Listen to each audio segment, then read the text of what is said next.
කටයුතු සාර්ථක කර ගන්නට වගේම අධ්‍යාපනයට පරිබාහිර විෂය සමගාමී ක්‍රියාකාරකම් වලට වැඩි අවස්ථාවක් ලබා දෙමින් ඒවා සංවර්ධනය කර ගනිමින් ඉහළ තලයකට යාමට විශාල දායකත්වයක් අපේ හැමෝටම ලබා දුන්නා.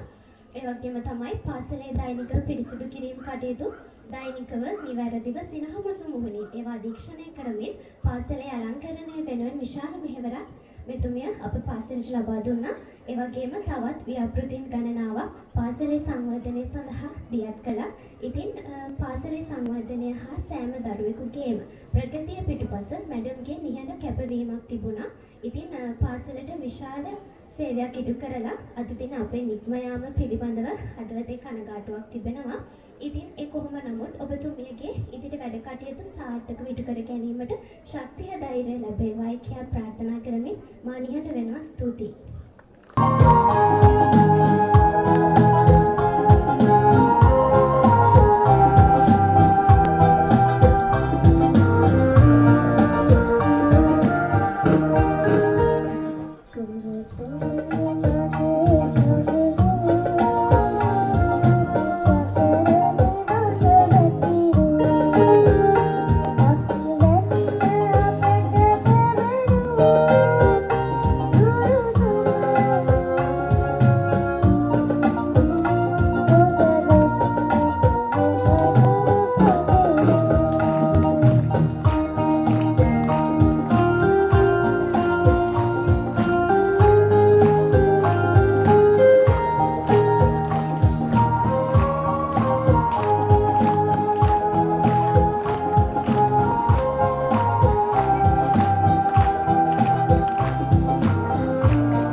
මම මේ පාසලට පැමිණියේ 2025 වර්ෂයේ මේ මාසේ. එතකොට පොතේ දැනට වසරක කාලයක් ඉක්මලා ගිහින් තියෙනවා. ඉතින් මම මේ පාසලට ආවට පස්සේ මට බාර දුන්නේ ලැබුණේ නියෝජ්‍ය විදුහල්පති ධූරය මේ විශේෂ සමගාමී. එතකොට පුතේ මම ඔයගලගේ ඒ හා සම්බන්ධයෙන් ඔයගලගේ ක්‍රීඩා කටයුතු පිළිබඳව හොයලා බැලුවා. උදව් කරා අවස්ථාවලදී එතකොට පුතාලව තරඟවලට ඉදිරිපත් කිරීමට මම උත්සාහ දරුවා. එතකොට ඒ වගේම තමයි පුතේ ඔයගලගේ ක්‍රීඩා උත්සවයේ ගිය අවුරුද්දේ පැවති ක්‍රීඩා තරඟ ඒ සංවිධානය සඳහා ඉතින් මේ සහායක් ලබා දුන්නා. ඒ වගේම පුතේ මේ විශේෂ සමගාමී අපි සංගම් කතික සංගමයක් නේද විවාද කණ්ඩායමක් ඒ වගේ සකස් කරා.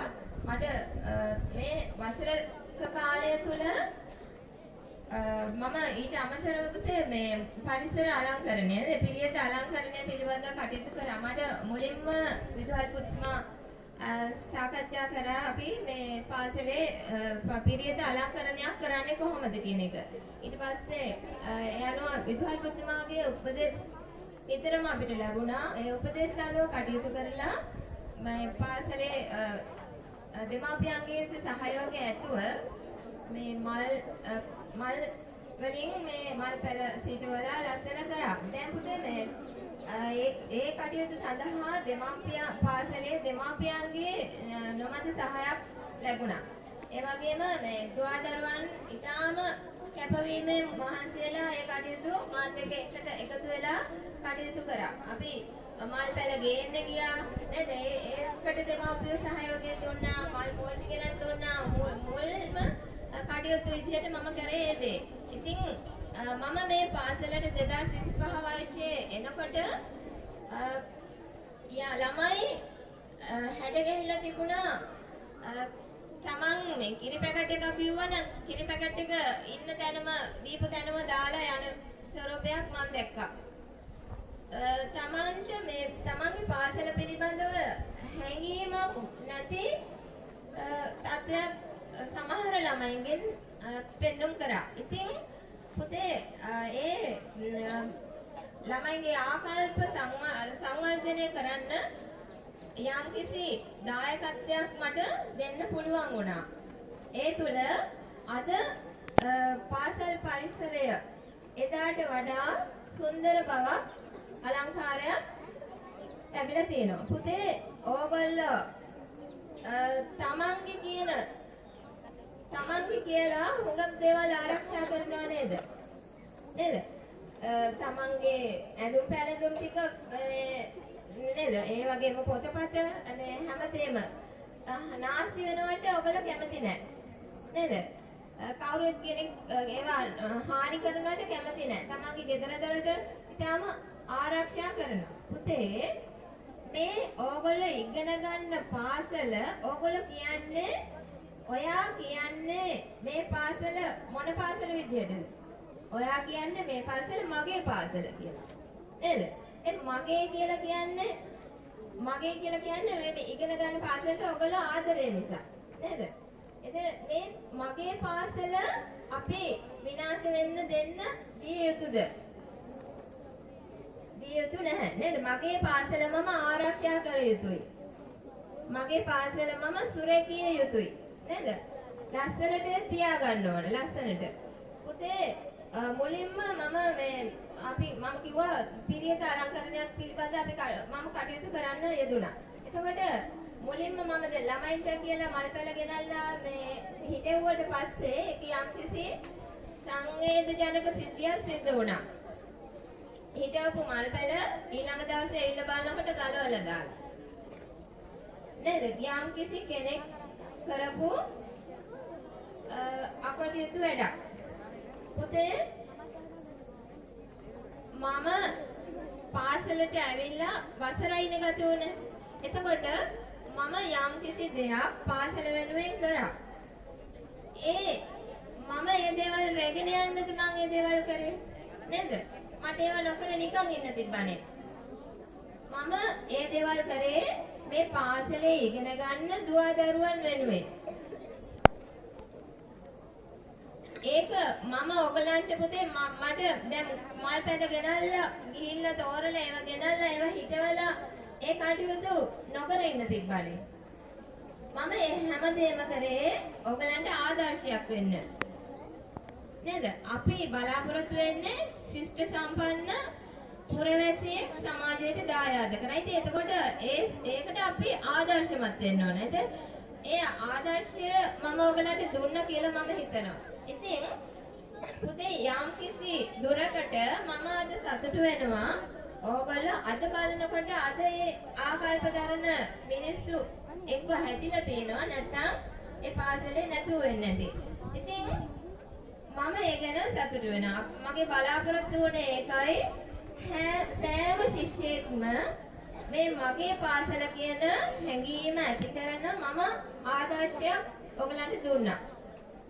පුතේ ඒ ආදර්ශය හිතට ගන්න. ඒ අනුව කටයුතු කරන්න. මේ මගේ පාසල අලංකාර කිරීම, මගේ පාසල සුරැකීම ඕගොල්ලෝ විසින් සිදු කරන්න කියලා මට ආයේ ඕගලන්ට කතා කරන්න අවස්ථාවක් ලැබෙන්නේ නැහැ මේ විදිහට. ඉතින් මම අවසාන මේ කතාව විදිහට ඕගලන්ගෙන් ඉල්ලා සිටිනවා මේ ඕගලන් අධ්‍යාපනය ලබන ඉතාම හොඳ අධ්‍යාපනයක් ලබා දෙන ගුරුවරු මේ ඕගලන්ට ලැබිලා. ඕගොල්ලෝ ඉතාම වාසනාවන්තයි. මේ දරුවෝ ඒ අධ්‍යාපනය හොඳින් අධ්‍යාපන කටයුතු කරගන්න, ඊට අමතර අනිත් අයට උදව් උපකාර කරන්න, හොඳ ආකල්ප ඇති කරගන්න මම අවසාන දිනේ විදියට අද දවසේ ඔයගලගේ ඒ දේවල් ඉල්ලා සිටිනවා. ඒ වගේම ඔය විශේෂ සමගාමී අනිත් ක්‍රීඩා හැම දෙයකටම සහභාගී වෙන්න, තරඟ වලට පුහුණු වීම වලට සහභාගී වෙන්න. ඒ තුල තමයි ඔයගලගේ ජයග්‍රහණය තීරණය වෙන්නේ. ඉතින් පුතේ මගේ මේ මම යම්කිසි කර්තව්‍යයක් මේ පාසල වෙනුවෙන් සේවයක් කරා නම් ඒ පිටුපස දැවැන්ත ශක්තියක් වෙලා හිටියේ අපිට උපදෙස් ලබා දුන්නේ පාසලේ විදුහල්පතිතුමා. එතුමා මම පාසලට ආපු දවස්වලම ඇති කරගත්ත එතුමා පිළිබඳ හොඳ ආකල්පයක්, හොඳ පෞරුෂත්වයක් තියෙනවා. මේ පාසල කඩා වැටීගෙන යන ස්වරූපයක් තිබ්බ පාසල නැවත සංවර්ධනය වෙමින් දරුවන්ගේ අධ්‍යාපන කටයුතු ක්‍රමක්‍රමයෙන් සංවර්ධනය වෙමින් ඉදිරියට යන පාසලක්. දුවේ පුතේ ඔයගලන්ගේ නංගිලා මල්ලිලා අනාගතයේ මේ පාසලට ගෞරවනීය විදිහට පාසලට එන්න, මේ පාසල සුරකින්න කියලා මම ඔයගලන්ගෙන් ඉල්ලා සිටිනවා. මගේ කතාව තව දීර්ඝ කරන්න කැමති නැහැ. මේ අවුව නිසා ගොඩක් ළමයි අපහසුතාවයේ ඉන්න බව පේනවා. ඉතින් පුතේ අද දවසේ මම වෙනුවෙන් මේ අද දවසේ ඔයගොල්ලන් වෙන් කරාට මට ඒ ගැන ඉතාමත්ම සතුටුයි. මම ඒ ගැන සතුටු වෙනවා. ඇත්තටම පුතේ මේ නෙළුම් පිපෙන්නේ මඩේ නේද? සුවඳ ලස්සන නෙළුම් පිපෙන්නේ මඩේ. මම හැමදාමත් ඔයගලන්ට කියනවා. ඔයගලන්ගේ මේ අධ්‍යාපන කටයුතු සාර්ථක කරගන්න නොයෙකුත් බාධාවල් එන්න පුළුවන්. ආර්ථික, සමාජ, දේශපාලන මේ හැම නොයෙකුත් බාධාවල් එන්න පුළුවන්. ඒ දේවල් කිසිවක් ගණන් ගන්න නැතුව ඒව පාලනය කරමින් ඔයගලන්ගේ අධ්‍යාපන කටයුතු ඉතාම සාර්ථක කරගන්න, ඒ වගේම යහපත් ආකල්ප ගුණධර්ම ඔබ තුල වර්ධනය කරගන්න කියලා ඉල්ලා සිටිමින් මගේ කතාව අවසන් කරනවා. ස්තුතියි. ඔබ සැමට දෙක පෙරවගේ වාසනාවන්ත අනාගතයක් ලැබේවා.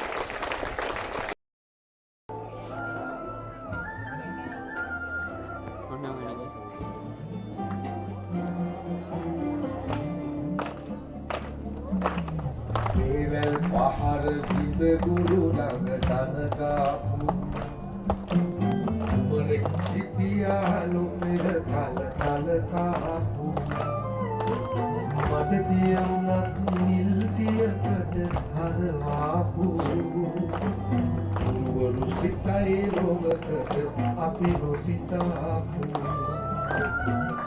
නිල් දිය දහර පැණි වේදවාලු නමුනු කුලේ රජකම ලැබෙයි උමරාහට රජුගේ කුලේ හැටි බැටි පල ලැබෙයි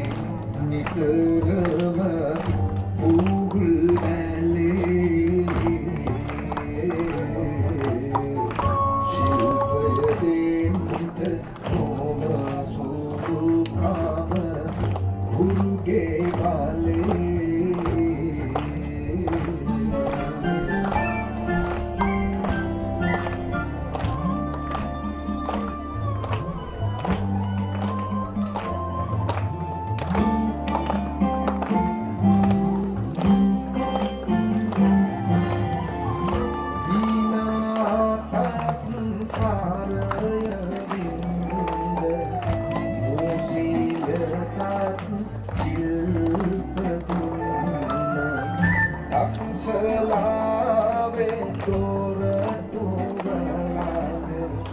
සිටියා